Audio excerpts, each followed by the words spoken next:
We were trying different things, and we were smoking funny things. Can I rhyme something else with things? Things and things. Welcome back to the... Oh, wait. 3, 2, 1.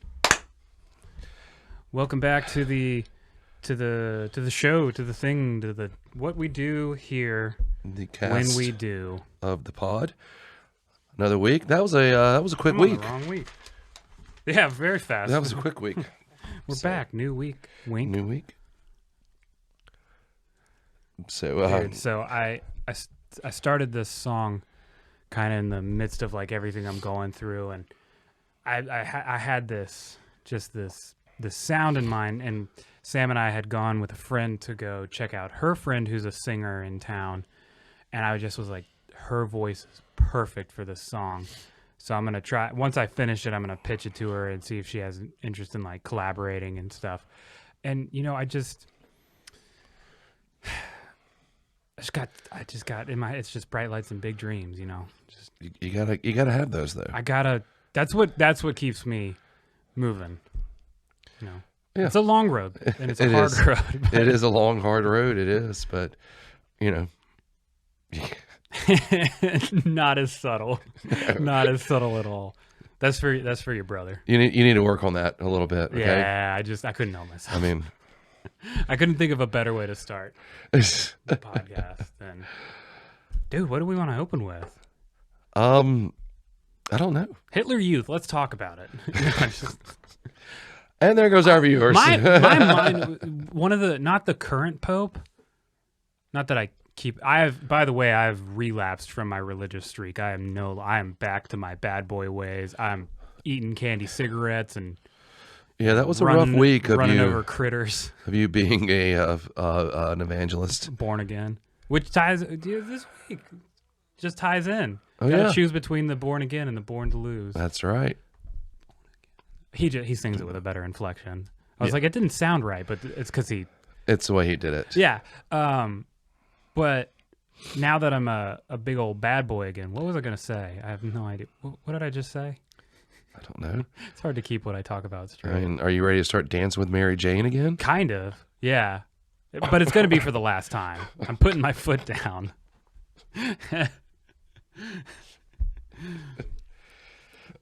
All right. So for the two people that got that joke, we're going to move on. The shout out to Sammy DiBernardo, who could make it about a minute into that. But yeah. So I'm in like week 3 of pollen season. So I think this will be the week where it finally clears up. I hope so. I know it was pretty rough last week. It's either that or I got to put you down. Find a new co-host. Can I opt for that? No. We got to move forward with what's best for the podcast. Yeah, which yeah, means taking you out. Taking me out. I know. I'm the weak link. Yeah. Oh, by the way, one thing I wanted to say is like I don't want people to think that we have any harsher feelings towards one or the other between Lil Pump and Kid G. We both agree that they are equally stupid. Just so everybody's aware. We did. We may not have said as clearly.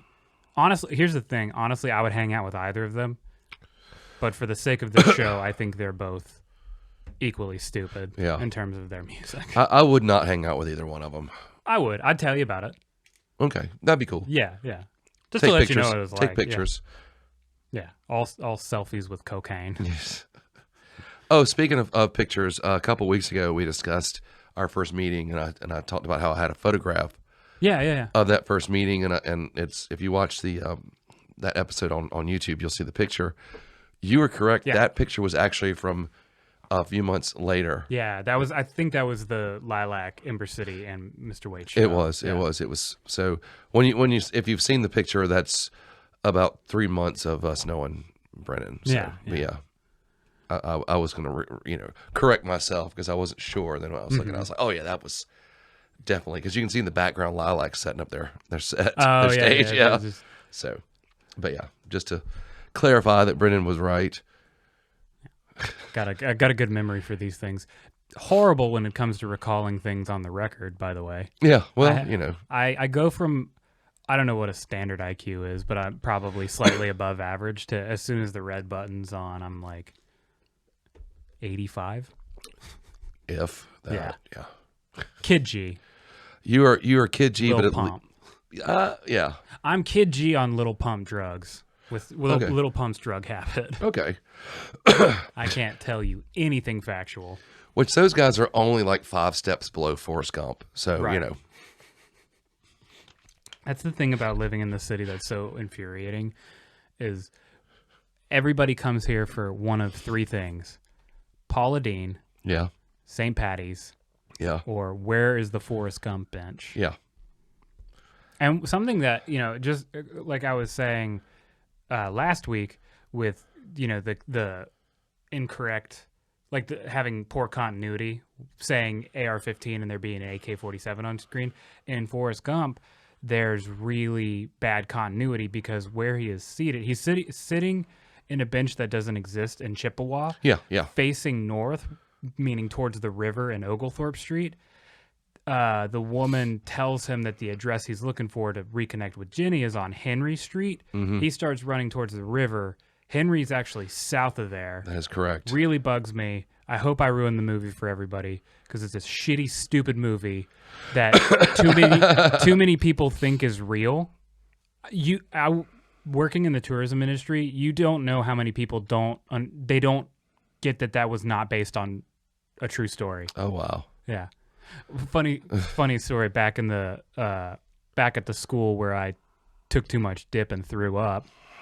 I was in, I think it was like a history class or something, and this kid was like, he kind of just blurted out. He was like, if you think about it, Forrest Gump is like the perfect movie.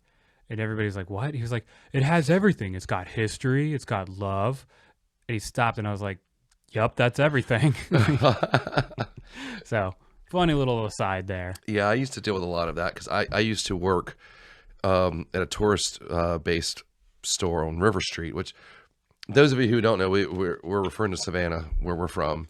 Yep. Which is an awesome city. Could have mentioned that, I guess. Yeah. Well, I think we've mentioned it many times in this podcast that we are, from Savannah. We're in Savannah. I'll give you Brendan's actual address here in a minute. 1605 Pennsylvania Avenue. Right next door to the White House. That's right.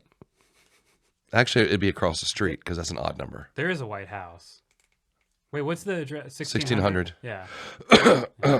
I think I just pulled that out of my ass. Yeah. But you were close. I was thinking about the Pennsylvania Avenue in Savannah. No, actually, he lives on Henry Street, where Forrest Gump went to go meet Jen A. Ran right past me. He did in the wrong direction. In his Vietnam uniform. But yeah. But people would ask me. They'd come in the shop and they would ask me, number one, where the bench was, what square had the bench from Forrest Gump, and it's like, well, that there's never been that was a prop. Mm-hmm. In fact, if you go to Chippewa Square, where the bench was sitting is actually a flower bed, or like, yeah. You also, if you notice, the traffic is going the wrong way. Yep. Around the square. Yep. Which it could be tourists because they always go the wrong way around squares. In Savannah, if you want any sort of longevity to the life you live, there's a lot of one ways. You have to look both directions before going through them or turning onto them, because the amount of time I see it at least once, or if not twice a week, somebody driving the wrong way down a one way. Always. And people just, I mean, and that's almost like, I wouldn't say forgivable. If they avoid an accident, it's like, okay, no harm, no foul. What really gets me is the SCAD kids that ride their bikes against the flow of traffic on one-ways. Yeah, busy one-ways, like Drayton and Whitaker. Yeah. And they'll ride in the opposite direction of traffic. That's dangerous. That's like... Bad move, brother. Because, I ride a bicycle a lot, and I'm very, like, I have to ride with the flow of traffic. It's just safer, and it's the law. Yeah. So... But yeah, I would have to explain that to them, and I'd have a lot of people coming in to the shop I worked. And, we're big foodies here in Savannah, and we have tons and tons of local restaurants, any kind of food you'd ever want to have. And I'm not knocking anybody by saying this, so don't sue us. But I would have so many people come in and go, yeah, we're going to make reservations at Paula Deen's. And my first thought would be like, you're going to walk by at least 100 better restaurants than Paula Deen's. Nothing against you, Paula Deen, but with about half the wait time. Yeah, but so if you come visit Savannah, guys, it's a beautiful city. Skip Paula Deen's. I think we can actually talk shit about her. I'm pretty sure she's canceled. And I don't think she'd ever watch our podcast. She might. I mean, maybe she's super into. And yeah, what if she's like super into gothic metal? She might be. That'd be the craziest thing. And number 2, guys, we don't have a river walk. It's called River Street. There is no river walk in Savannah. There's River Street. What's the difference? Because there's a walkway next to the river. But it's not called the River Walk. No. Like the plaza, River Plaza. It's like Dukakis Plaza or something. I don't know. Rokakis. Yeah. Not Michael Dukakis. Not Michael Dukakis. Okay. I actually had somebody one time. My recall is staying strong. And we'll wrap it up with this. But I had just gotten off work, and I had someone pass me. Where I worked was on the river, and they were dead serious. They said, what's the name of that river? I was like, the Savannah River. The Forrest Gump River. And they was like, that's a good name for it. Yeah. We nailed it. Got it. We showed up, we saw the sign, and we were like, hey, let's name this town that. Yeah. So, anyway, we love tourists, most of you guys. So yeah, just don't, pay attention to one-ways. Don't eat at Paula Deen's. There is no bench at Chippewa Square. Support local businesses. Yes. Forrest Gump was not based on, though it had historical moments in it, a person named Forrest Gump was not involved in them. No, it's not a true story. No, it's not. So, not even based on one. Not even close. Nobody has had that level of success in their lifetime. Now, Midnight in the Garden of Good and Evil is based on a true story, yes. And that's...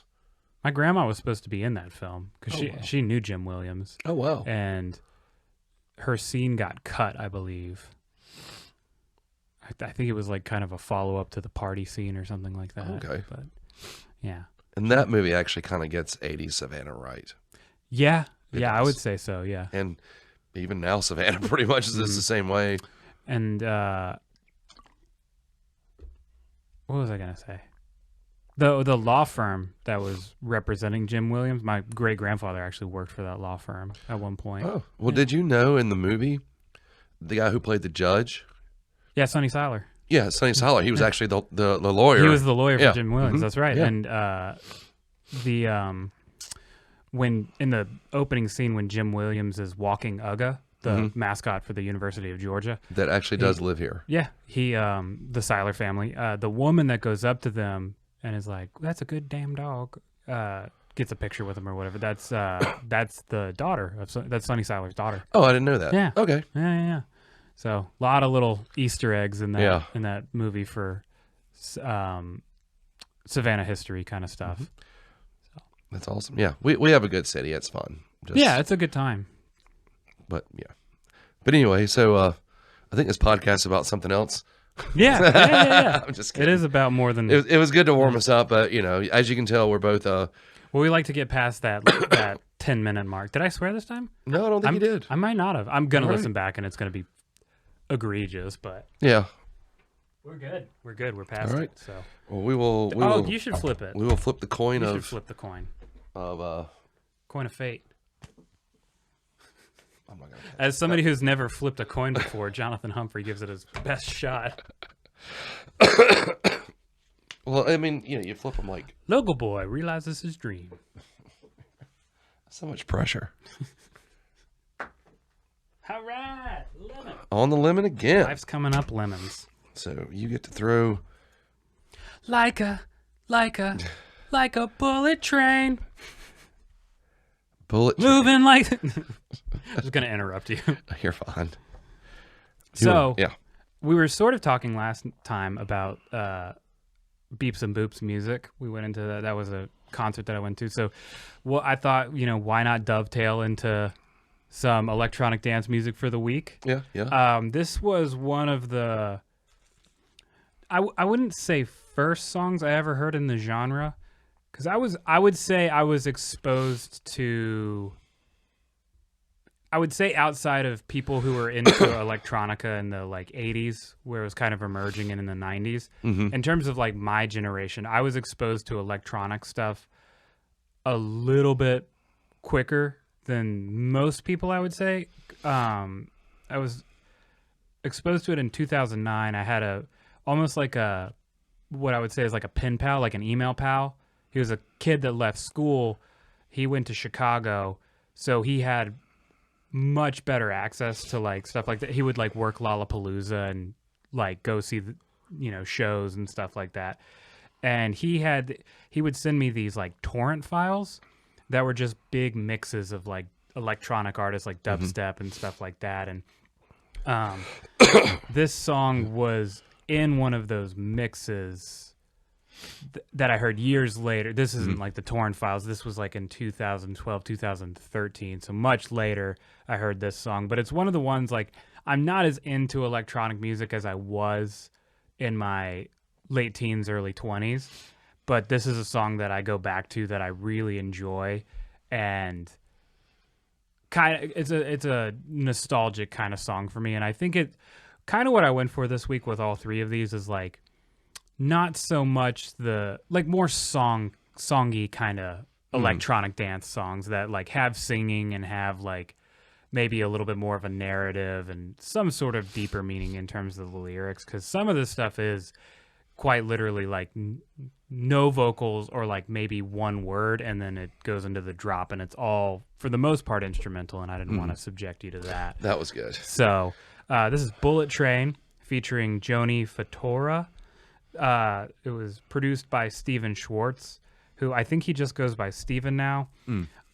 I kind of just went more into the history about my experience with electronica, because there's not a whole lot surrounding this song, because it was in that early transition where a lot of this stuff was like really underground. Like I said, guys were releasing just mixes of torrents of like songs that they had been swapping on the internet. And then this was kind of an early move into electronic elements making their way into pop music. Yeah. Or more popular music. So what'd you think? First of all, I'm really not familiar with electronic dance music or EDM, so this was kind of my first like delving into it.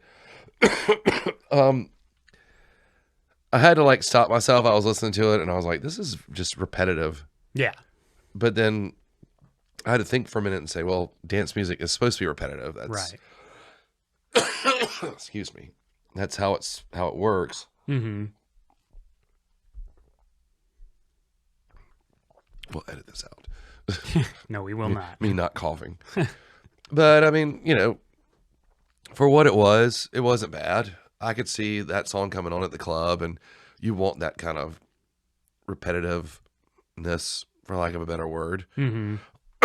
Like I said, me like jumping into EDM is very fish out of water. Yeah. So.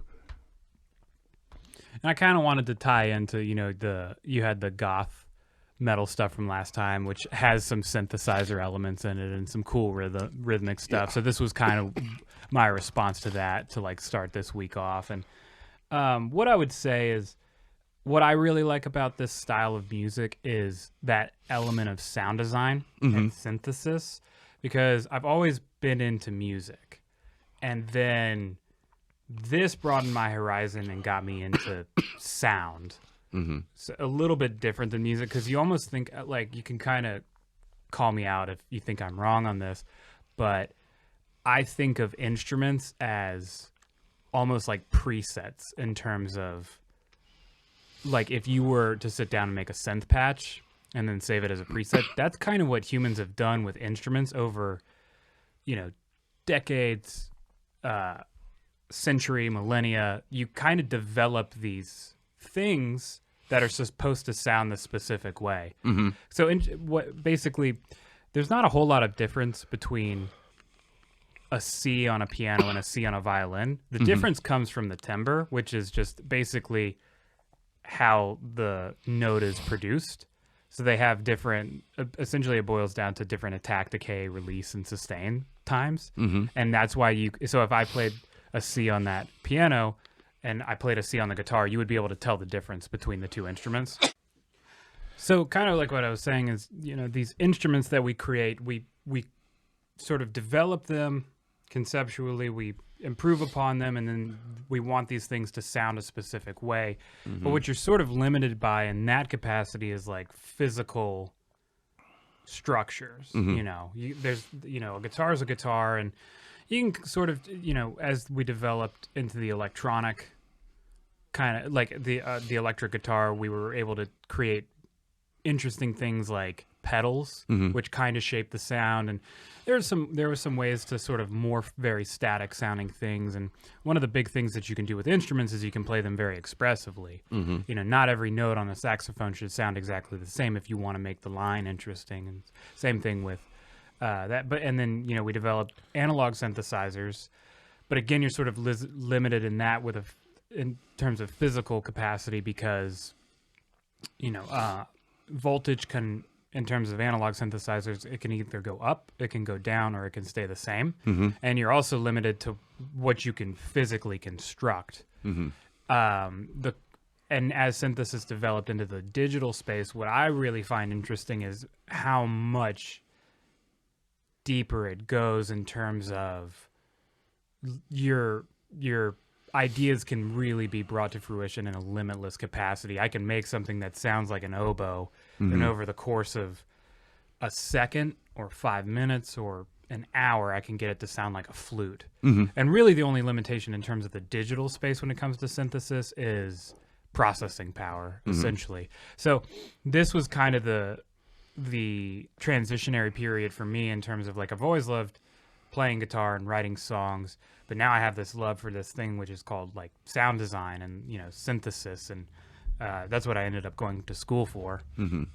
And I definitely see a lot of these kind of like the lessons I've learned along with the how this music sounds kind of intertwining with the music that I like to create. So just a cool little sounding song that I it kind of shares elements of like a lot of different subgenres in terms of electronica, because it's got like, it's kind of trancey, it's got some good vocals, it's got some more like synthesized stuff that would be more in a dubstep kind of sphere, like, and then I would say it's a classic. Okay. I mean, it was, like I said, this isn't what I would normally listen to, but in the right setting, I think it would be. It was a great little kind of constant beat, and then the lyrics were very simple, but it was it did what they were supposed to do. In terms of like electronic dance music, this is actually probably like one of the deeper kind of terms lyrically, because the surface level stuff is so surface level, which we'll get into in the next one. But this one in particular, because it's an extended metaphor, it sort of puts it classes away from like what typical EDM lyrics became. So it is pretty special in that fact. I think of it as like a pretty ambitious sort of, I think it holds its place in the history really well because of how well crafted it is. Yeah, I mean, like I said, even though it's not my kind of music, I would, if you like EDM or dance music or whatever, I would recommend this. If I was at the club and this came on, I'd feel like getting out there and especially if you're maybe a younger person that's listening to a lot of the pop and electronica stuff now, like just as a cool little throwback to see where it was, almost 10 years ago now. Right. This was what was going on. All right. Well, yeah. I mean, recommend. Good. Get on the floor and sorry, I won't do that again. No brakes on the bullet train. That's right. So now we are getting to. You've been on a Swedish kick for the past couple. It's a great country for music. This is to start off. Brennan's not challenge, but his music for me was two Swedish bands and a Canadian band, and they're all what I would like to say hard rock, influenced by earlier hard rock bands like Thin Lizzy, Kiss, Cheap Trick, all that kind of ilk. I just kissed my microphone. I don't know why. Eskimo kisses. Sorry. You were saying? This is... I love you, man. I love you too. So this is from a band called Backyard Babies from Sweden. This is off their... Great name, by the way. Yeah, I know. What a cool name. Yeah. And this is from their 2008 album, also titled Backyard Babies. And I believe the song I gave you was Drool. That's right. Very interesting, in-your-face rocker. Yeah. I honestly don't know where he was going with the lyrics. I kind of think it was just a bunch of non sequiturs that are kind of like... it starts off, I sprayed a picture of Spider-Man next to Hitler and Uncle Sam, but then there's like no political references past that, so it's not a political song. And then he just like... It almost was like, I think of it as like somebody who English isn't their first language, just taking a lot of like turn of phrases and then like making it into a song. Like later he says, like didn't consider myself the sharpest tool, but now I do. Mm-hmm. It's just sort of, which is a turn of phrase, not the sharpest tool in the box. And I didn't think there was like a ton of direction. No. With the lyrics, but it's a fun little rock song. Yeah. Yeah. I mean, it's just fun. It's got that feel of, just good hard rock. Mm-hmm. And it almost has like an American hard rock feel to it. Yeah. Yeah. And definitely like some punk influences in there as well. Definitely. Especially just with like lyrics and how he's singing. Again, I'm super impressed by all these foreigners. I mean, bar the Canadian, but for being able to speak really good English. Unless he's French Canadian, then he does a pretty good English. No, I think he's English Canadian. Yeah. But yeah, you're right. I mean, for these guys to record and actually to be able to put out lyrics that that rhyme, first of all. Yeah. Backyard Babies is one of those spring and summertime rock and roll bands that I just totally love. They broke up for a little while and got back together about, I think it was like 2 years ago, maybe 3 years ago, and are back at it again. Very cool. When did they start out? They were, let's see, when they began. I used to know this. But they were kind of part of that wave of, they actually formed in 1987. Oh, wow. Yeah. So they've been at it a while. Yeah. But they've been, consistent with that same style of hard rock. So, but you can tell and one of their big influences was Hanaway Rocks. Not familiar. They're also Swedish, but you wouldn't know if you listened to them. Hanaway Rocks is one of the bands that heavily influenced Guns N' Roses. Okay. Yeah. And a little side note, Hanaway Rocks' drummer, Razzle, was in the car with Vince Neil when he had that car wreck, and that's who he killed. Oh. Yeah, back in 1985. Remind me who Vince Neil is? Lead singer of Motley Crue. Yeah, okay, yeah. Yeah, he was in a DUI car wreck. He killed the drummer for Hanaway Rocks, and Vince Neil got off with just a little bit of jail time and community service. So, but yeah. Well, and the fact that he has to live with that, I guess. Yeah, well, yeah, he has to live with that for the rest of his life. So. But yeah, Backyard Babies is just they're literally, it's kind of good that we're doing this because even there's a little bit more meaning to some of their lyrics, but they are like to feel good hard rock, kind of the same genre of like, or the same feel as like the EDM that you threw at me this week. Yeah, just fun stuff to listen to. Yeah, not a thinker. Yeah, and just enjoy it for what it is. Crack a beer. Yeah, crack a beer, whatever. Snort some Molly. Yeah, well, that'd be your EDM, yeah. but even though it's completely different, it's the same. Sure. The kind of people that listen to like Bullet Train and some of the other songs you gave me, they're gonna do it in their certain way and enjoy it just for what it is, And I think Backyard Babies music, that's how I enjoy them, just for what it is. Yeah. I mean, that's my EDM, if that makes sense. Absolutely, yeah. So, yeah. Something to tap your toe to. Yeah. You don't have to think too hard about. Yeah, and just fun lyrics that they might not make any sense whatsoever, but it's fun and it's weird. Like this one was weird, and the chorus was I'm Judas and I like it, or and Jesus, but I doubt it.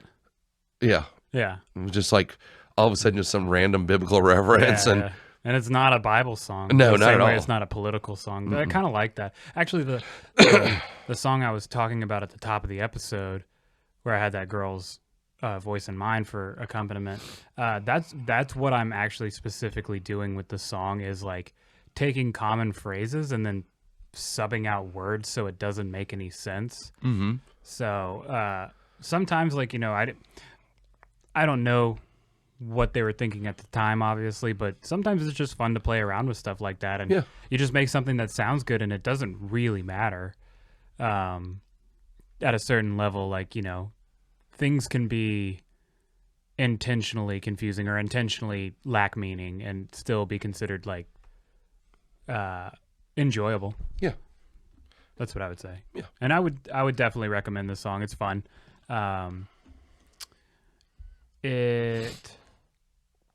Like I said, not a whole lot to dive into in terms of lyrics, but very impressed by any foreigner's ability to come and sing in a language that they weren't speaking first. So, and to make music that sounds like late 70s American rock and roll, hard rock, and to continue making music this whole time, like, that's really impressive. And they've been consistent with their sound, so more popular in Europe than This is another example of, like, they're very popular in their native land and in Scandinavia, and I actually think it's a shame that they're not bigger in the States. Yeah, but it is what it is. Sure, but yeah, this is an album I won't pull from this album anymore. It's getting warm outside. Listen to Backyard Babies' self-titled record. Okay, if you want to, it's fun driving around, hanging out, music. Good back porch kind of stuff. Yeah, really. You know, you fire up the grill, throw in some Backyard Babies. There you go. You know, nothing to be taken too seriously, but they are good musicians. It's not just like just a bunch of rando music. Yeah, no, it's good music. It sounds good. Yeah. So you recommend? Yeah, definitely. Awesome. Yeah, absolutely. Right. Flipping the lemon. So the next song I gave you, this one has a little bit more. I would say like a record to it, like because the Stephen Swartz thing, I think it was released via like not a typical, it wasn't released on a album. It was like a digital download kind of thing. This one, it actually had some popularity at the time, and they were released in the same around the same time, both 2012 releases. And I think this was Sweet Nothing, so featuring Florence Welch, who's the lead singer of Florence and the Machine. I don't know if you're familiar with them. I am. But that's her. Calvin Harris, the producer, was working with Florence and the Machine on something, and he kept wanting Florence to come and do vocals for something he was working on. I think he was generating success at the time in the UK. He's from Scotland. And then I think this is what got him to the next level. It peaked at number 10 on the Billboard charts. It's 2 times platinum. And this is what I consider, if Bullet Train was like sort of its like a nice culmination of a lot of elements, this is a dance song that very specifically went in a pop direction, performed with a pop singer, a little bit more, I would say, like digestible, like not super, like not a complex kind of sound design, like fairly straightforward, like cool synthesizer, like cool instrumentation and stuff, but not as complex as Bullet Train. And so this is, I kind of wanted you to see where things started moving in the pop direction. And nowadays, you really can't hear any pop song, for the most part, that doesn't have some sort of element that was originally introduced via electronica. Like everything has a synthesized element. Most of the drums now are If not, I mean, are sampled, if not synthesized as well, like a lot of the 808s and stuff like that. So, yeah, this was the one that felt like it was about as much EDM as it was pop music. Yeah.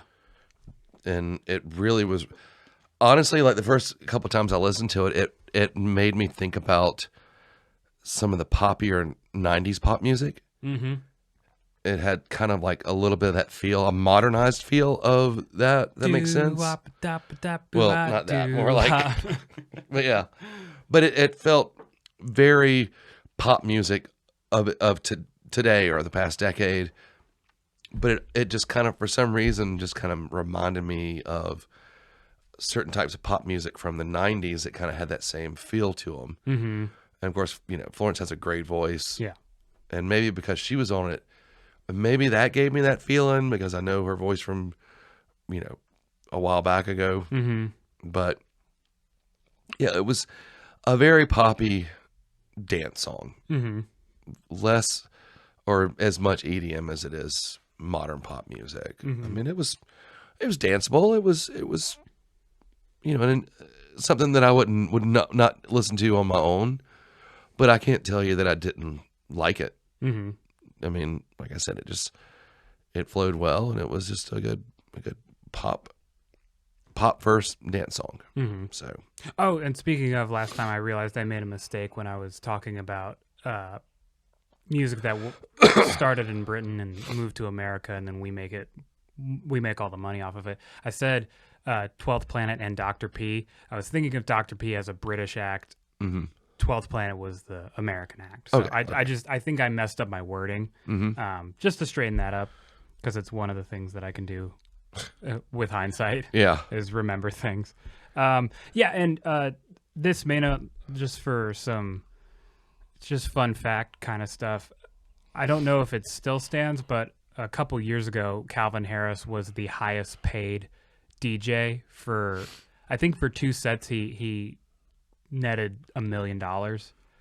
So he's even as of 4 or 5 years ago, he's a pretty premier DJ act. A lot of people go to see him. I think he's one of the few acts that kind of reaches across the aisle in terms of it's electronic dance music, but I think people that don't typically listen to EDM would go to a Calvin Harris show because they know the hits and they want to have a good time. And it's in that respect, I think he's a very popular act even to this day. So okay, I'd never heard of him until then. Yeah, well, and a lot of the subgenres can be. I think what kind of what I was going for this week, like I said, is kind of more songy kind of tunes. Yeah. And with a lot of the subgenres, you get stuff that is not like this. Like dubstep can be really aggressive in the same way that death metal can be really aggressive. Oh, yeah. That's kind of similar in terms of it's going to definitely ostracize a large portion of the population. Yeah. And some deep house stuff like that, it can be way too repetitive for some people. And, so a lot of these subgenres can really sort of create their own little bubbles, and that's the group that's going to go and see them. But Calvin Harris is one of those people that I think reaches a much wider audience. I could see that. Yeah. I mean, it's a lot more accessible than I thought EDM would be. Yeah. So. And I like her. I like Florence's voice on this. Yeah, she has a great voice too. That helped a lot. Yeah, and I don't really like a whole lot past the song. I really don't like do do do do do do do do do do. It just feels off to me. I don't know why. But I can turn my brain off and enjoy the song. Yeah. But yeah, I would recommend it if this is the kind of thing you're into. I would totally recommend it. Yeah, go check out what was going on in EDM popular music 10 years ago. Yeah, definitely. Yeah. Just a fun dance song with enough pop flavor to it to where, you can ride that fence on it. Mm-hmm. And I would think this is probably one of the flagship songs that got a lot of people into EDM from, maybe they hadn't been exposed to it and then ruined the scene for the rest of us. It used to be so relaxed and chilled and everybody was just allowed to kind of do their own thing. And then we got invaded by the bros and the babes and it just became like a costume party. It was just kind of ruined it. So you ain't got that problem with death metal. No, metal.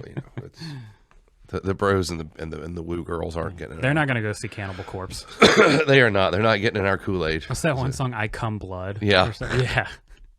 And the what's the album that has like the corpses like performing cunnilingus? Eaten back to life. Yeah. Speaking of that guitar player, he robbed somebody. Like he went all crazy down in Florida for Cannibal Corpse. He went crazy. He robbed some people. He went back to his house and he had like, I think there was like a fire or something, and a bunch of live ammunition went off or something. He had guns to the gills. Well, so of course. I don't remember the fire part's accurate, but that he got in some troubles. He's living that death metal life. That's one of the few that actually really does. That really subscribes to it. Flipping the record. So now we're getting to another band that is in the same genre as Backyard Babies, the Hellacopters. Cool name, by the way. Yeah, I liked it. I liked Hella Copters. And I gave you the song Carry You Home, or Carry Me Home, excuse me. Carry Me Home. Yeah. And I believe this is it from, sorry,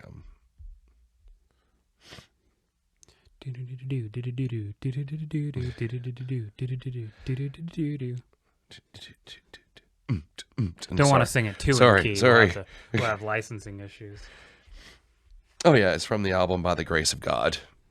Another Swedish hard rock band, kind of along the same lines as Backyard Babies. I almost feel like these guys have more of like a twangy kind of Americana feel to them. I could see it, yeah.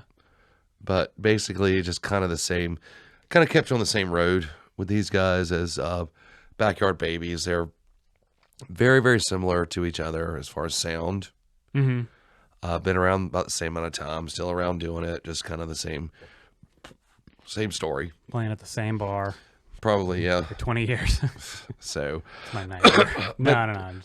But once again, just more fun lyrics. Yeah.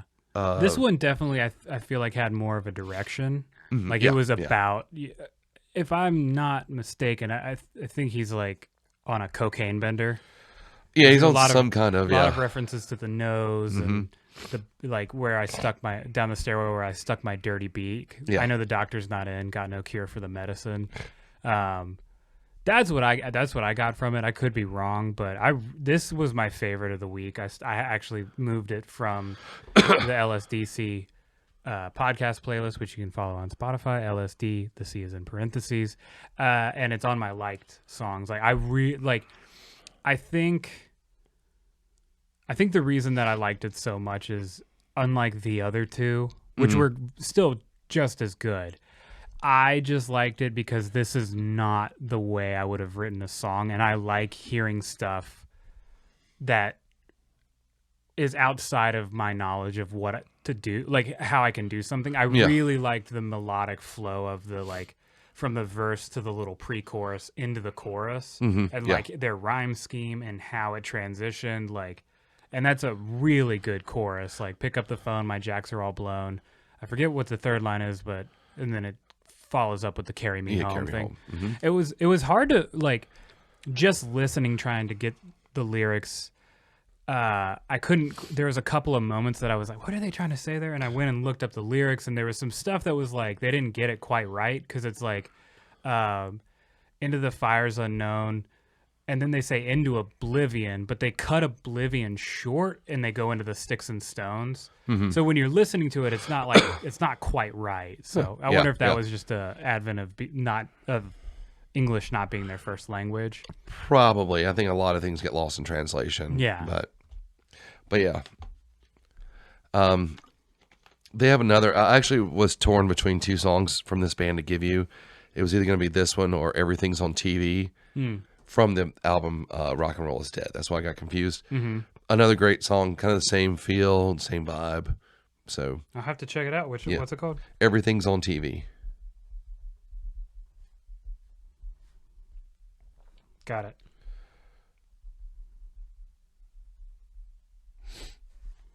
But yeah, I mean, just, kind of the same thing as I could have said about Backyard Babies, just influenced by the same kind of hard rocking bands from the late 70s, early 80s.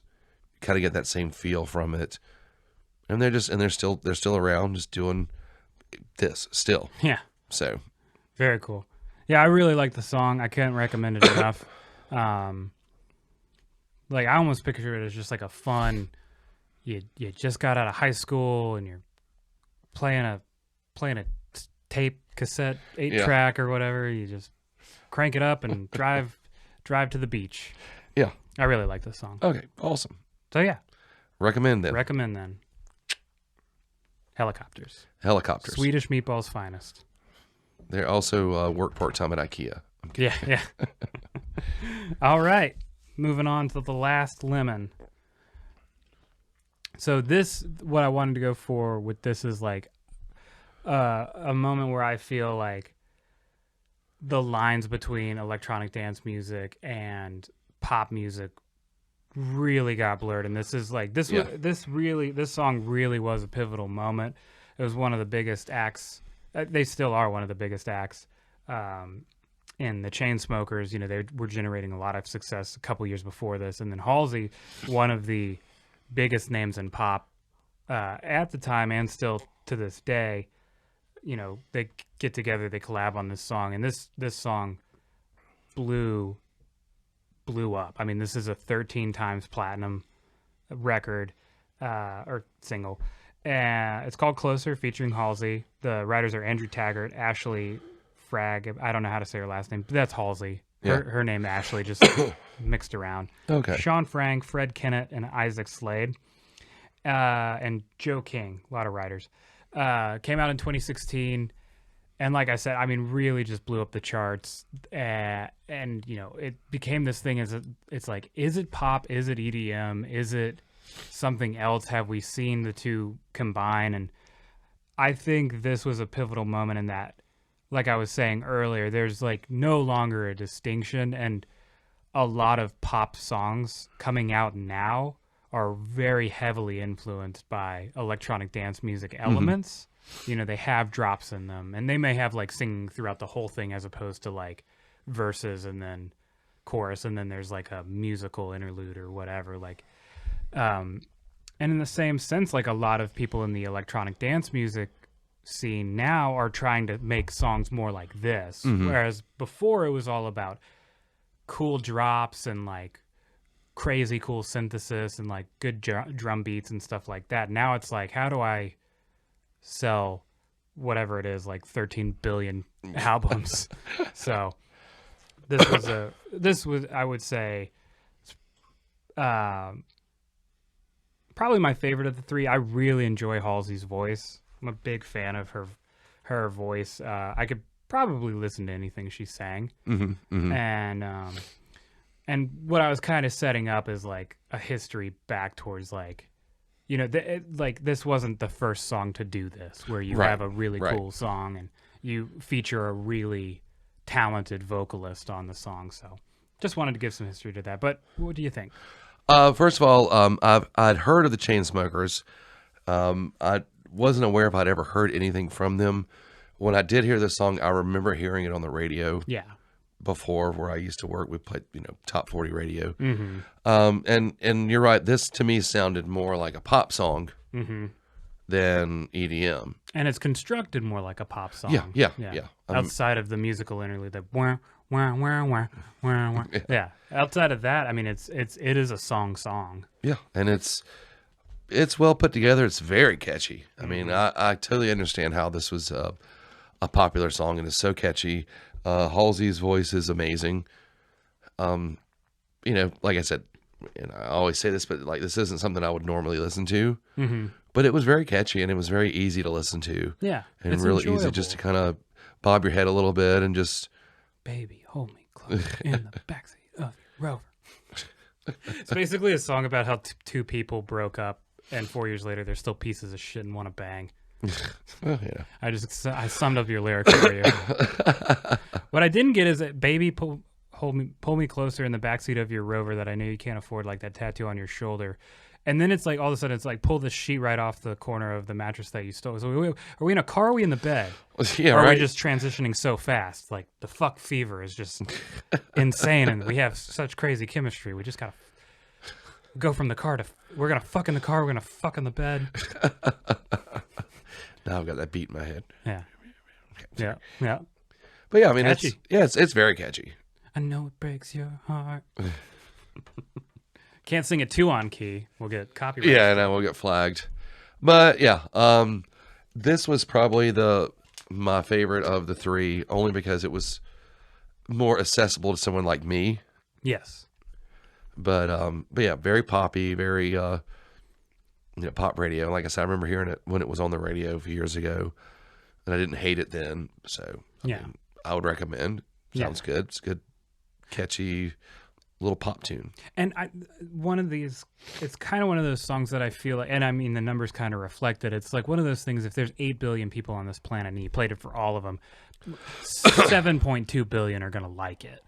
Mm-hmm. Mm-hmm. And the other whatever, like 0.8 are just gonna pretend that they don't. Right. It's so catchy. It's so pleasant to listen to. It's something we've all kind of experienced. I feel like it's a human kind of song, and while the lyrics are maybe a little bit too specific for my taste in terms of like it's almost like there's such specificity to it. It's like you're just looking for rhyme scheme stuff, like that Blink-182 song that we beat to death in Tucson. It's like that didn't happen. You just need a rhyming word kind of thing. Yeah. And I mean that's typical of like Chainsmokers' writings. They have a song with the lead singer from Coldplay. Mm-hmm. It's called Something Just Like This, and it's formulaic down to the T of this song. Yeah, it's really good. Really likes to listen to it. Don't look too much into the lyrics because they don't make any sense. Like I think it starts out. I've been reading books of old. Anyway, he's like reading books of old. Something. Achilles and his gold. Achilles and his gift, and it's like Achilles isn't typically thought of as having gold. No. But I think they needed a name that, because I don't know if they thought they were talking, King Midas was the gold guy. And Achilles is one who, his only weak spot was his heel. Yeah. And I don't know, it's just weird when it's almost like intentionally trying to write deep lyrics always bugs me. And because it doesn't seem like it flows naturally. No, and you can kind of tell that they're just kind of spitballing. Yeah. It's like the kid that comes into English class and you're listening to what he wrote, and you're like, oh, you lifted this from Poe. Yeah, this is way too dark for you. Exactly. It just kind of reminds me of that. So I try to, especially with EDM, just turn my brain off in terms of lyrics, because you're not going to get a lot out of it. Just enjoy the ride. And that's with a lot of pop music anyway. I mean, definitely. I don't mean that in a bad way, but yeah, it's just. So why don't you slide away back to the ocean? I'll go back to my cocaine parties. So wrap this puppy. To wrap it up, I recommend, if you like, pop music, it's a good pop song. It is what it is. Yeah. I didn't look too much into it. It was catchy. All the elements you really need just to have like a nice, memorable pop song. Yeah, definitely. So super overplayed at this point, by the way. Oh yeah, I bet. Yeah. Now we move on to the final song. The deepest of deep cuts. Now, this was the one Canadian out of the Swedes. Mm-hmm. This is Crash Kelly with the song The Devil You Know, which is one of my favorite songs by him, by the way. Yeah, I'm just watching you. No, one thing about this band, before I get into them, is there is zero information about this band online. I found some.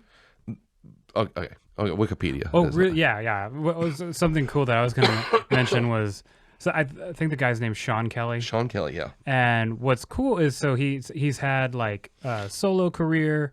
He's had a couple releases with Crash Kelly, and currently he's playing guitar for Nelly Furtado, which is really cool because that means he's making money.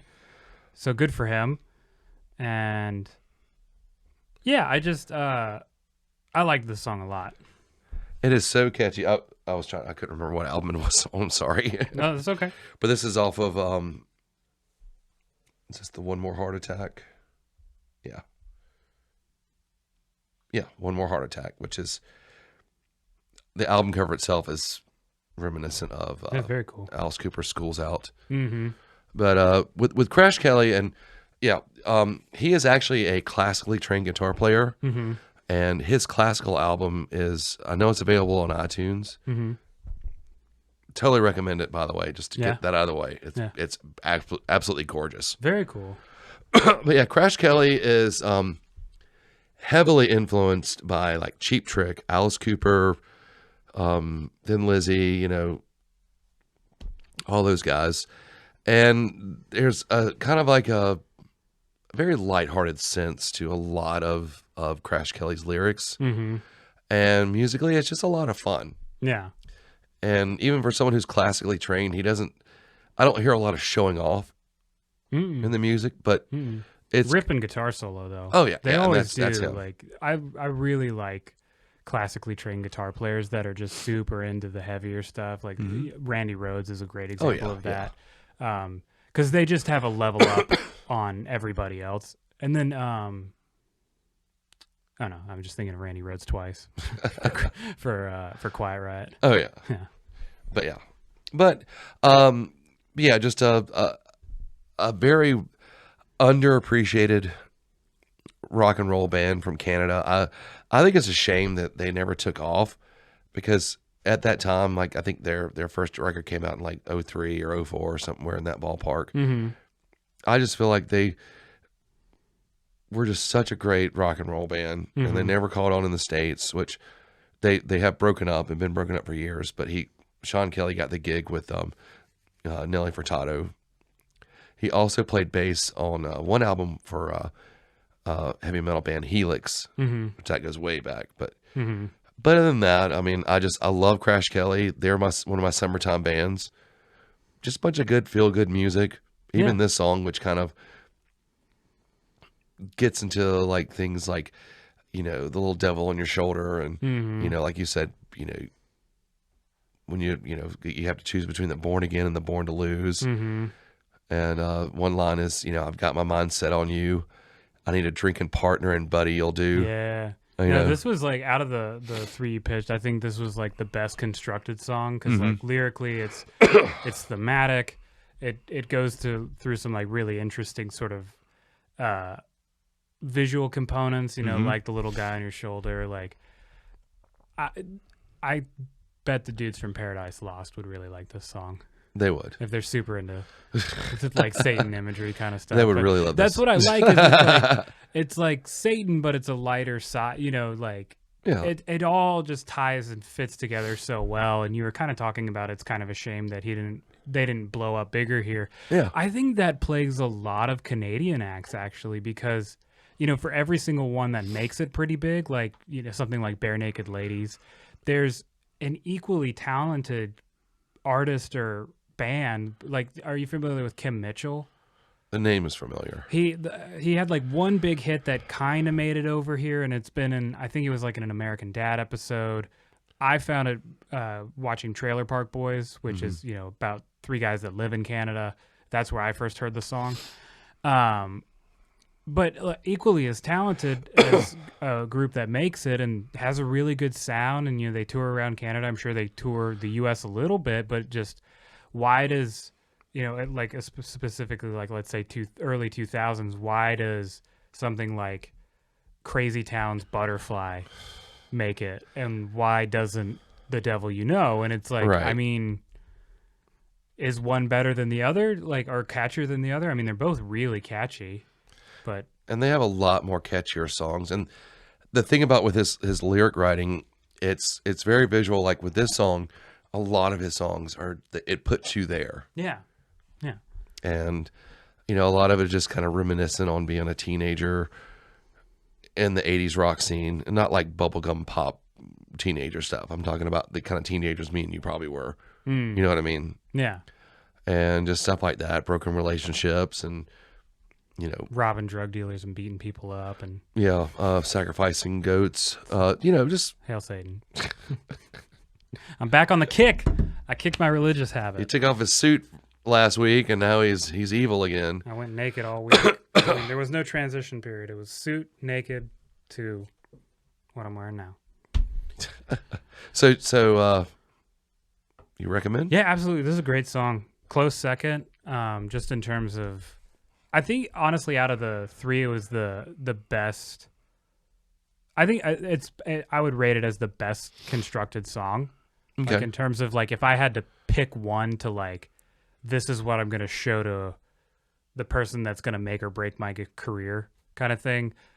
That's the one I would put forward. Like, I just really enjoyed the Hellacopters tune because it's so different from the way I would write it. Mm-hmm. This is something like I would strive to write something like this. Mm-hmm. And it's not that I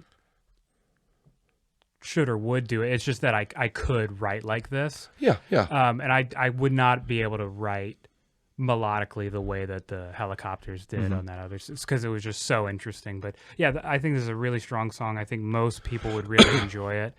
It's funny enough, between going from Carry Me Home into this song, it almost sounds like the song didn't end, because if you listen to the guitars, they're kind of recorded similarly. Yeah, the riffs close, very close. Yeah. So it's kind of interesting. Like they're both really close. And that wasn't intentional. No, right? No.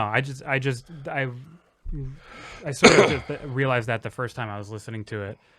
I had to like double take the screen in my truck. I was like, did it change? Like, is it a new song? But definitely recommend. Very fun. Summertime jams. Yeah. And that's why, even though I'd love to pull from this again, because we're getting into summertime, I'm going to recommend you listen to all three of Crash Kelly's records. Okay. There's Penny Pills, Electric Satisfaction, and then one more, Heart Attack. It's the only three records they made. You, as a guitar player, find Sean Kelly's classical album. Okay. And for the viewers at home, Crash Kelly is to me one of the most underappreciated good rock and roll hard rock bands, and I think it's a shame that they're not around anymore. Mm-hmm. But definitely worth a listen. They're on Spotify, they're on Pandora, they're on iTunes, so you can find it. Yeah, definitely. So, what do you want to wrap up with this week? I don't know. It's been kind of a non-eventful week. Yeah. Since we were last here. So, nothing has happened. Like literally nothing. Yeah. I went in for an MRI on Wednesday. Nothing's wrong. Nothing physically wrong. So that's good. But what I realized, have you ever had an MRI? Yeah. So for those of you who haven't, you have to sit on this bed and you have to sit still for about 45 minutes. And they give you earplugs because the machine's so loud. But it makes all these crazy noises as it's like scanning, and it makes these like different kind of sounding things. And I was kind of sitting there thinking, and I was like, I wonder if like the first electronic music producer figured it out because he got in an MRI machine, and then he went home and he was just like on his synthesizer, like, yeah. That's what I was kind of picturing the whole time I was in there. I was like just being at like a really early 80s electronic show. I mean, you gotta think at one point someone created a song just by hitting a rock with a stick. It's true. Yeah. I think that's how Kid G did it. Oh, that's so last week. Yeah, I know. It's still in the brain though. Yeah, I know. That's something that doesn't go away too easy.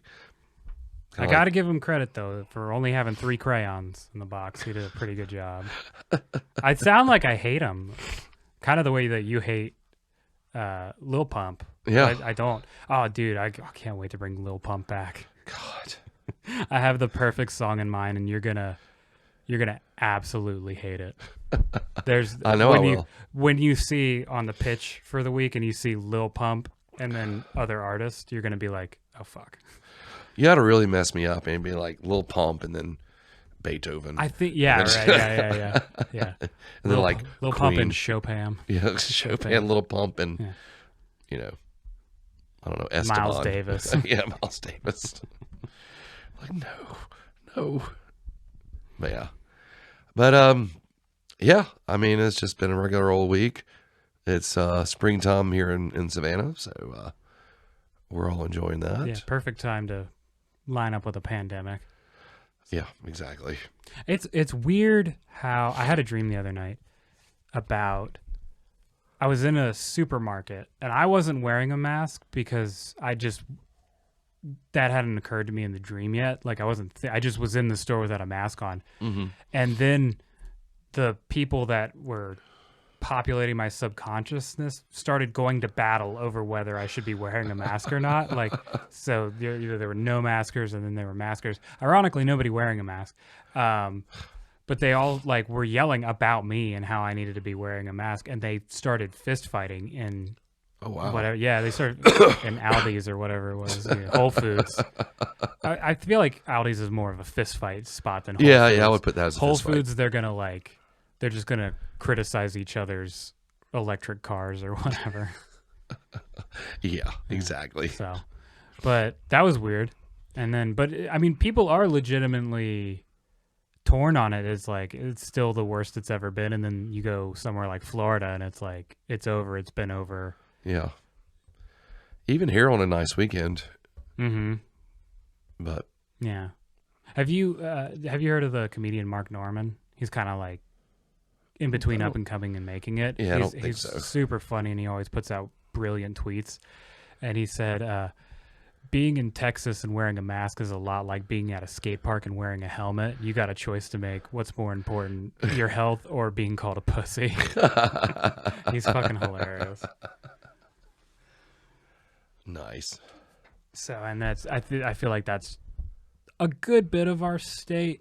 Maybe not so much our city, but our state, yeah. Yeah, I mean, you go just out to Pooler and it's nobody. Yeah. Or they got it around the chin or the neck or whatever. And well, it's different. A lot of people who don't know about Georgia, we have like 4 major cities and the rest is literally just backwoods and farmland. Yeah. That's it. Yeah. And, there's a different mindset in those kind of areas all over the country. Mm-hmm. Of course, when you live in the backwoods and your town has a population of 2,000. Yeah, you're probably all right. Yeah, right. Yeah. The chances of COVID invading is different. So you have a different perspective on things. But speaking of, have you ever been to Columbus? Yeah. What's it like? I've never been there. It's like I've never been to Western Georgia, really. Columbus is... it's about the size of Savannah. Columbus is a military town. Oh, because Fort Benning. Yeah. Yeah. That's about it. I've never actually spent a lot of time there. I passed through there. Mm-hmm. One time, one place I used to work in Macon, my boss made me go to a Three Doors Down concert in Columbus. Oh, okay. So, yeah. Recommend. This was back. Okay. If I go crazy there. The opening band was Shinedown. Ooh. And it was like early in Shinedown's career. They had just released that Leonard Skinner song. Oh, yeah. Simple Man, I think. Yeah, they covered Simple Man, yeah. So, number one, I'm not a fan of Leonard Skinner. And number two, I do not like Shinedown. Leonard Skinner's little brother. So, listening to one band I dislike covering another band I dislike at a concert with my boss. So, why did you have to go? He got free tickets, and his wife didn't want to go. And I knew my boss. I knew him. Uh-huh. And so he made me go with him. I still don't get the make you go part. It was more like, come on. I'm like, fine, I'll go. Oh, okay. So we went and saw Shinedown and Three Doors Down, which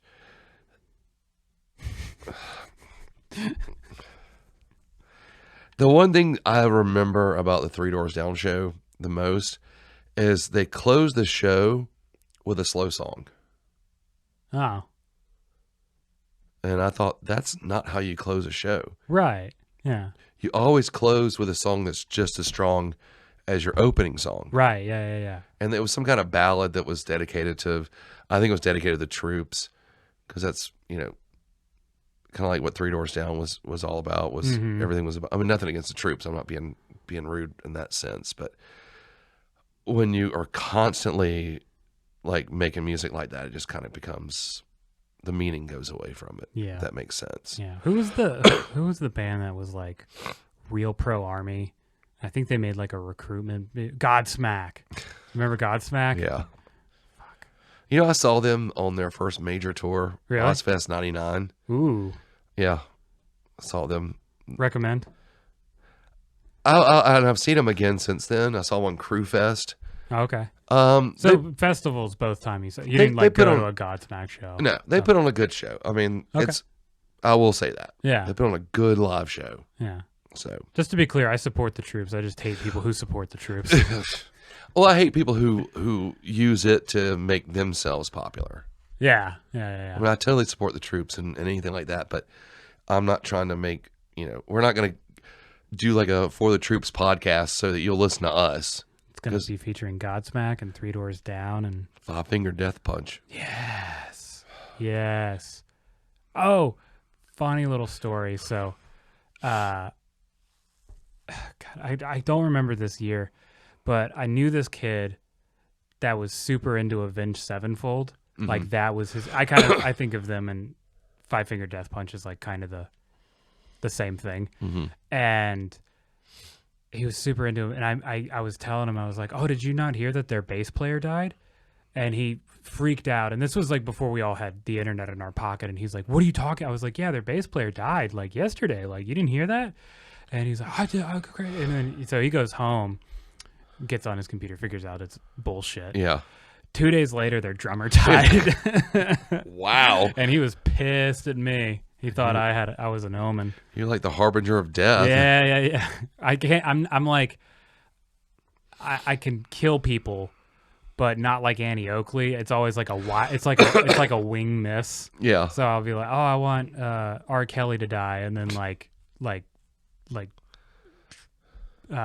P. Diddy dies or something like that, Then R. Kelly pees on him. Yeah. He can't stop. Can't stop, won't stop. Did you watch the R. Kelly doc? Everybody's like been talking about it. I didn't watch it. I didn't watch the Michael Jackson doc. I didn't either. I'm trying to. Any of those ones that like are real troublesome. I don't know. I don't want to. Yeah. Not that I, don't. I feel horrible for the people they victimized. Yeah. But I just don't want to hear about it. It's I don't know. I get it. Of course, I'm probably one of the only people that hasn't watched The Tiger King. Oh, it's so good. Here's the thing. It was released at the perfect time. Yeah. When we were all told to stay inside. Yeah. Sammy and I sat down, we watched the first episode, and we were in the process of watching the first episode, and about 40 minutes in, I was like, why does my chest hurt? And I was like, oh, I haven't breathed in like 10 minutes. Because they quick cut you on the first episode. They go from one big cat owner polygamist to another big cat owner polygamist to a third big cat owner who's not a polygamist, but more than likely killed her husband. And she's got this new cuck husband that like dresses up like a cat and she walks him around on a leash. And then they get to the drug dealer, like the actual drug lord who, with his drug money, would buy exotic pets, and now he's out of prison and his thing is rheabilitating big. And you're just like, all of a sudden you're like, I have to breathe, Jesus Christ. It's definitely not the opportune time to watch it anymore, because back before we knew what this was and everybody was, stay inside, don't touch each other, don't go into the public bathrooms. Like, it was the perfect documentary to come out. Yeah. They could not have timed it better. Perfect timing. I think the people who created that documentary, I think they created COVID. That's a good conspiracy theory. so that you would watch a documentary. I think we double down on this and we see how big it gets. See if it reaches Black Knight satellite level. Speaking of last week, see, me and you, we need to come up with something to make people stay at home and listen to our podcast. Yeah. Maybe we release. Is that what you're going for? Like we release a deadly pandemic. Yeah, I'm thinking right now the FBI is already parked outside. They're on to us. We're not even live. How do they know? Know? Right? They're good. They're good. I would like to come up with a conspiracy theory that people latch onto, but my conspiracies are all like super. They're poorly thought out. Mm-hmm. So, and I think there's just so much competition in the game right now. Like nobody can compete with QAnon. So like, oh, you mean to tell me that Trump and Biden have switched faces? Like in that movie with Travolta and Nick Cage. Yeah, Face Off. Like, so they've switched faces. Trump is still president and he's going to reveal it, I think, April 25th or something like that. Can't wait. My favorite part about the QAnon thing is, their whole big thing was like all the actors and pedophiles and Hollywood's pedophiles, Washington, D.C.'s pedophiles, and then so many of their members get busted for child porn. And it's like, what did you think? People that spend that much time thinking about child abuse have got some skeletons in their closet, right? For sure. I think they were the ones that they were trying to throw Tom Hanks under the bus. Yeah. I'm like, not America's sweetheart, other than Forrest Gump. Right. Yeah. I don't like that movie. Of course, we also, and nothing. This is nothing against Tom Hanks, but we also thought that Bill Cosby was America's dad. It's true. Yeah. Boy, were we wrong. Boy. And somebody was saying that if all the accounts are true, he's like one of the most prolific serial rapists in American history. Yeah. So not like just he's a rapist, but like he went from America's dad to one of the most evil people of all time. That's what happens when you excluding last week's podcast. If somebody's that concerned with swearing, don't trust them. Right. And like he is the perfect definition of a sociopath because he created a persona. Dude, did you see him walking out of the courthouse? There's a video of him walking out of the courthouse and he looks at the crowd and goes, "Hey, hey, hey." After being I think it was his arraignment. Well, he still says he's innocent. It's insane. Yeah, he still proclaims his innocence. Dude, dark shit. It's like, dude, you got put in prison and you're like 80? Yeah. Luckily, he's doing life either way. So I know, right? He's going to die in there. But just to fall so far from grace, I mean, that is the biggest fall from grace, I think, in history. Yeah. So, but yeah. Which, I hate that because his early comedy records from the 60s are just gold. Genuinely funny. I love them. Yeah. So. And like, they would shoot those specials and it was just him. It was his upper torso and his face. They never showed shots of the crowd. Yeah. It was just him telling jokes. And I mean, brilliantly talented. And also horribly, I actually got to see him perform live. It was right, like, within, like, a month before everything came out. What? Yeah. Were you there to see him or were you there to see Godsmack? They opened for him. Oh, okay. So good opener. And then, Cosby came out and did, like, an awesome guitar solo with him. Yeah. It had wah pedal because that's all Godsmack does is use wah pedals. Yeah. But no, it was like in like 2014, I think. It was right before we moved here. Mm-hmm. And we went and saw him, and he put on a great show. He was Bill Cosby.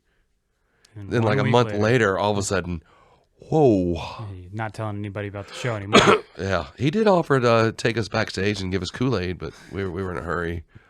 So we didn't go. It's crazy how much stuff started coming out against everybody, and it's like, who do you like? I think there was a accusation leveled against Neil deGrasse Tyson at one point. I think he got past that. I don't know. I don't know.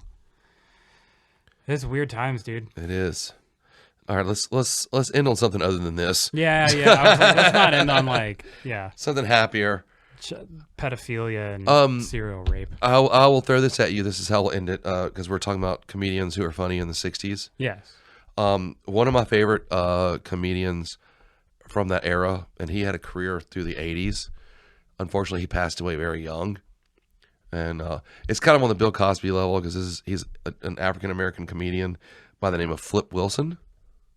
It sounds familiar. I'm not familiar, though. He has one comedy record that came out in like the late 60s that's hilarious. I have my dad's copy, but you can find it on iTunes and whatnot.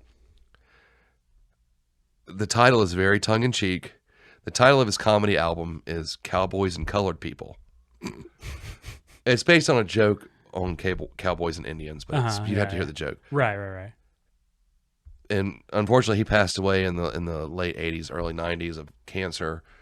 Clean bill of health, clean record. He didn't drug anybody or do anything like that. Mm-hmm. Great comedian. Had he lived longer, he would be one of the like classics. Like we would have him on the same pedestal as your Carlins and your old Cosbys and your Eddie Murphys. But he wasn't dirty. Check out Flip Wilson. Hilarious. Okay. So funny. Now that record is very dated because it came out in the late 60s. Yeah. So he has a lot of like humor based around what was going on in the 60s. I've listened to I've gone back and listened to who's the like original guy. Red Fox? No. He's a white guy. People like credit him as like the kind of the pivot point to like modern stand-up comedy. He would get arrested and stuff. I can't think of his name. If you've seen Marvelous Mrs. Maisel, I don't know if you've watched that, but he's characterized in that. I'm on my phone. Dang it. God, it's always when we're recording. I can't think of his name. Oh, hang on. Lenny Bruce. Oh, yeah, Lenny Bruce. I've listened to those records, and I kind of go into it with, like, this isn't going to make me ha-ha laugh. Like, I just like kind of seeing where things were at the time. Because, he'll tell a joke, and you'll be like, oh, that was pretty funny. And they're like, oh, he got arrested for that. You're like, what? He was a big influence on Bill Hicks. Yeah. He was also a big Bill Hicks was an influence on Dennis Leary. If you have heard the whole thing about that Dennis Leary supposedly stole all of Bill Hicks's jokes. Really? He was in that Fireman show. That's what I know him from. Rescue Me. Yeah. I didn't realize he was a stand-up comedian. Till recently, actually. His earlier stuff was really, really funny. I like Dennis Leary, but his his stand-up show No Cure for Cancer, which came out in the early mid 90s, is hilarious. Mm-hmm. So check that out. Okay. But and anything by Bill Hicks, check it out. But you probably already. Yeah, I'm pretty familiar with his stuff. Yeah. So he's always been one of my favorites. He was like the intelligent, the intelligent comedian, like making fun of everything, and he died of cancer too, right? He did. Yeah. That's the old joke. Why is Dennis Leary so popular? Because there's no cure for cancer. Mm-hmm. Oh, gotcha. Okay. Supposedly Dennis Leary stole all this stuff from Bill Hicks. And got it. It's kind of a morbid joke, but yeah. All the good ones die young. Yeah. Typically. And that's the evil ones should die young. That's actually another Crash Kelly song. Old habits die hard and the good die young. That's a good title. That's the title? Cool. Yeah. Okay, cool. That song actually came up when I was listening to music last night while I was cooking. Yeah. That song came up and I was like, oh. Making some brats last night? Yeah. Yeah, it looked good. Oh, they were tasty. Hell yeah. Quite tasty. Hell yeah. Yeah. Yeah.